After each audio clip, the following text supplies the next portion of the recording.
तो जी दोस्तों, फाइनली इंतज़ार अब ख़त्म हो चुका है और सिकंदर मतलब कि सलमान भाई की मूवी जो कि आने वाली है ईद पर, उसका ट्रेलर हमारे सामने आ चुका है। और ट्रेलर इतना लंबा है कि पहले तो देखकर लगा कि क्या पूरी कहानी इस ट्रेलर में दिखा दी जाएगी, लेकिन क्या तो खूबसूरती के साथ में ट्रेलर को काटा गया है कि सब कुछ सामने भी है और सब कुछ सामने होकर भी सब कुछ सामने नहीं है। मतलब कि आपके दिमाग में सवाल तो आ ही जाएंगे कि यार आखिर यहाँ पर चल क्या रहा है, और कहीं पर कोई सवाल का जवाब छूट ना जाए, इसीलिए इस वीडियो में हम लोग आपके मन में उपजे उन्हीं सवालों के जवाबों को तलाशने की कोशिश करेंगे।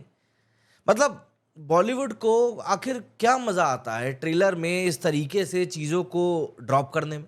खैर, शुक्र है यहां पर सलमान भाई की मूवी के साथ में ऐसा नहीं हुआ है, क्योंकि मैंने आपको बताया ना, 3 मिनट 38 सेकंड काफी होते हैं एक ट्रेलर के लिए।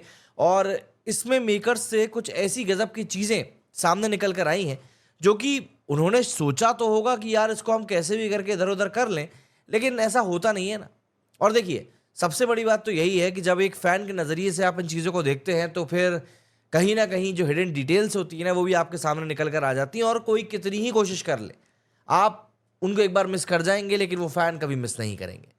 तो चलिए आगे बढ़ते हैं, लेकिन आगे बढ़ने के पहले अगर आपको मेरे ये वीडियोस पसंद आते हैं तो चैनल को सब्सक्राइब जरूर कीजिएगा, जिससे कि आने वाले दिनों में जो भी कुछ अपडेट्स हैं वो आप तक कुछ ऐसे ही पहुंचती रहे। चलिए शुरू करते हैं। सबसे पहले बात करते हैं भाई रश्मिका के किरदार के बारे में। देखिए, रश्मिका का किरदार के ऊपर डाउट तो काफ़ी ज़्यादा है, लेकिन वो ट्रेलर के एंड में जब वो सलमान भाई के गले में हाथ डालकर वो गाना गाती है ना, फिर ये रात हो ना हो, मतलब वो सीन इतना क्रीपी था ना कि कुछ अजीब से ख्यालात मन में आ गए। और सबसे पहला शॉकिंग पॉइंट भी यही है रश्मिका मंदाना के कैरेक्टर का। दरअसल ट्रेलर के एक सीन में रश्मिका कहती है कि फिर शायद इस जन्म में मुलाकात हो ना हो, और सलमान खान तुरंत उसी मूवमेंट पर उनके चेहरे पर हाथ रख देता। मतलब साफ है बॉस, रश्मिका का रोल एक दुखद ट्रेजेडी से गुजरने वाला है या फिर किसी और को गुजारने वाला है। कहीं ऐसा तो नहीं कि फिल्म में उनकी डेथ हो जाएगी। वैसे ये ट्रेलर देखकर मुझको ऐसी फीलिंग तो आई है, लेकिन एक बड़ा सेक्शन ऐसा भी है सोशल मीडिया पर जो ये बोल रहा है कि हो सकता है रश्मिका ही यहां पर कुछ नेगेटिव एस्पेक्ट लेकर आ जाए टेबल पे। मतलब कि मूवी में जिस ट्विस्ट एंड टर्न की बात हो रही है, हो सकता है वो रश्मिका ही लेकर आ जाए। आपको क्या लगता है इस बारे में जरूर बताइएगा। इसके अलावा सलमान खान को एक क्रिमिनल के तौर पर भी यहां पर दिखाया गया है। अब यहां पर ध्यान देने वाली बात यह है, सबसे इंटरेस्टिंग चीज बल्कि, कि ट्रेलर में सलमान खान का एक वांटेड वाला पोस्टर दिखाई देता है। क्या भाई इस बार सिस्टम के खिलाफ कुछ ऐसा कर देंगे कि पूरा का पूरा पुलिस डिपार्टमेंट उन्हीं के पीछे पड़ जाएगा? मतलब फिल्म सिर्फ एक बदला लेने की कहानी नहीं, बल्कि कुछ बड़े कांड वाली कहानी है। और देखिए, अगर ऐसा ट्विस्ट इस मूवी में देखने के लिए मिलता है तो भाई आप इनकार नहीं कर सकते। यार मुरुगदास ने कहानी लिखी है तो ऑब्वियस सी बात है, सीधी सिंपल कहानी तो होगी नहीं, कुछ ना कुछ तो एलिमेंट ऐसे जरूर होंगे जिनको कि देखने के बाद में दिमाग चकरा जाएगा। और देखिए, सलमान भाई को इस बार एक ऐसे ही चक्कर घिन्नी में घुसने की जरूरत है, तभी उनके फैंस जो हैं दूसरों को बाहर जाके बोलेंगे कि भैया एक बार भाई की पिक्चर जाके देख के आओ, मजा आ जाएगा। अच्छा, प्रतीक बब्बर, ट्रेलर में एक बार फिर से उनको बहुत कम देर के लिए दिखाया गया और वो भी पिटते हुए। तो ऑब्वियस सी बात है, कई लोगों के जहन में सवाल अब पैदा होंगे कि यार प्रतीक बब्बर का यहाँ पर क्या सीन है। दरअसल ट्रेलर के जो एक सीन था शुरुआत में ही, जिसमें कि एक प्लेन फाइट सीन को दिखाया गया था, जिसमें कि प्रतीक बब्बर की पिटाई हो रही होती है, भाई ये वही सीन है जिसका कि शूट सिकंदर की शुरुआत में सबसे पहले हुआ था। तो ये बात तो कंफर्म है कि प्रतीक इस फिल्म में मेन विलन के रोल में या मेन विलन के बेटे के रोल में यहाँ पर दिखाई देंगे, और सलमान खान से बुरी तरह पिटेंगे भी, ये बात तो खैर हमको दिखी गई है।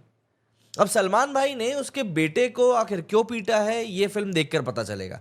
एक सेक्शन ये भी कह रहा है कि कटप्पा जो है, कटप्पा के बेटे का रोल ही यहाँ पर प्रतीक बब्बर ने किया है। तो हो सकता है भाई वो वाला भी कुछ लिंक निकल कर आ जाए। देखिए, लिंक्स आप जितने निकालने जाएंगे उतने निकल कर आ जाएंगे, लेकिन एक बात है कि AR मुरुगदास ने जो ये कहानी को बुना है वो वाकई में काफ़ी शानदार तरीके से बुना है। अच्छा, एक पॉइंट आ रहा है यहाँ पर पॉलिटिकल एंगल का, है ना। तो ट्रेलर में सत्यराज का जो कैरेक्टर है वो पॉलिटिक्स की बात कर रहा है। MP MNA तो बन जाऊंगा, लेकिन ऐसे डायलॉग्स भी यहाँ पर सलमान भाई ने मारे। लेकिन यहाँ पर मेरा मानना यह है कि सत्यराज मेन विलन शायद ना हो, मेन विलन के लिए और भी कोई बड़ा नाम हो सकता है। अब यहाँ पर किसका नाम आएगा ये तो खैर बात की बात है, क्योंकि अफवाहों में तो सुनील शेट्टी का भी नाम था, लेकिन मूवी में एक बड़ा पॉलिटिकल ट्विस्ट होने वाला है, ये बात क्लियर तौर पर दिखाई दे रही है और इसको इग्नोर नहीं कर सकते। अच्छा, कई लोगों ने यहाँ पर सत्यराज को लेकर कुछ और बातें भी कही हैं कि भैया वो तो किसी के लिए काम करने वाला बंदा, जैसा कि मैंने अभी भी आपको बताया। तो एक और पॉइंट यही उठ के आ रहा है कि यार अगर ये सब के सब प्यादे हैं तो फिर आखिर में मेन विलन कौन है।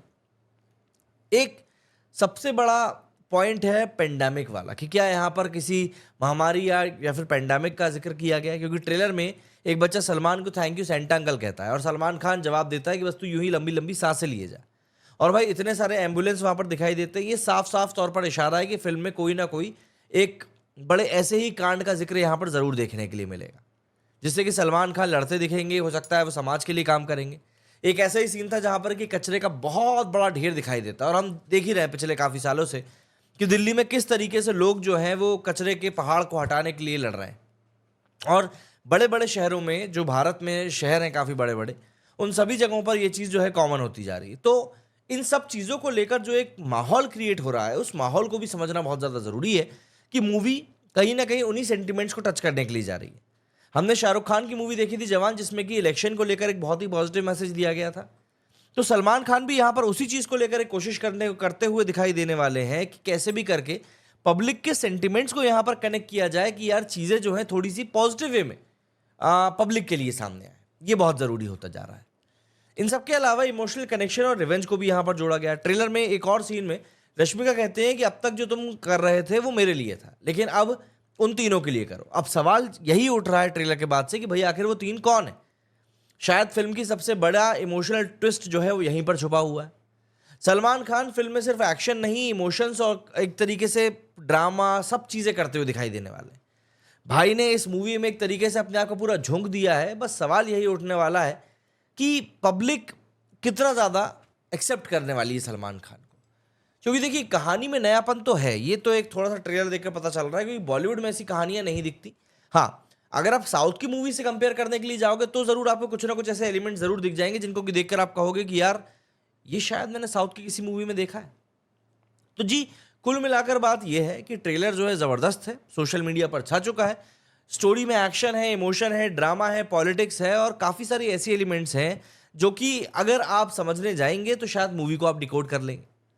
तो इसके ऊपर आपका क्या कुछ कहना है और आप इस मूवी को लेकर कितने ज़्यादा एक्साइटेड हैं, ये कमेंट्स में जाके बताइए। और आपको क्या लगता है कि मूवी में आखिर कौन सा ऐसा सरप्राइज एलिमेंट छुपा हुआ है जिसको कि हम लोग अभी भी ट्रेलर में ढूंढते रहे पर मिला नहीं। कमेंट सेक्शन जो नीचे है वो आपकी इन्हीं बातों के लिए दिया गया है, तो ये वहां पर जाकर कमेंट करके बताइए कि आपका क्या कुछ कहना है इस बारे में। और एक पॉइंट और, इसकी एडवांस बुकिंग जो है कई जगहों पर शुरू हो गई है और कई जगहों पर शुरू होने वाली है। तो अब आपका काम बस इतना है कि भैया आप मुझे ये बताइए कि आपके हिसाब से सलमान खान की ये मूवी पहले दिन कितना बड़ा कलेक्शन निकालेगी, क्योंकि संडे और ईद दो चीज़ें साथ में हैं जब ये मूवी रिलीज हो रही है। अच्छा, एक बड़ा चैलेंज इस मूवी के लिए कुछ दिनों बाद रिलीज होने वाली मूवी जाट भी लेकर आएगी। तो ऐसे में इस क्लैश के बारे में आपका क्या कहना है और कलेक्शन को लेकर आपका क्या कुछ कहना है, ये कमेंट सेक्शन में आकर ज़रूर बताइएगा। और आपको क्या लगता है कि क्या वाकई में सलमान खान का इस मूवी से कमबैक हो जाएगा, क्योंकि ट्रेलर तो देखिए काफ़ी दमदार है। मूवी भी क्या ट्रेलर जितनी ही दमदार होगी, ये आपको मुझे कमेंट में जाके बताना है। तो जी बस देर किस बात की, बताइए जाके। मेरे स्टूडियो फिलहाल इतना ही। जय हिंद, जय भारत।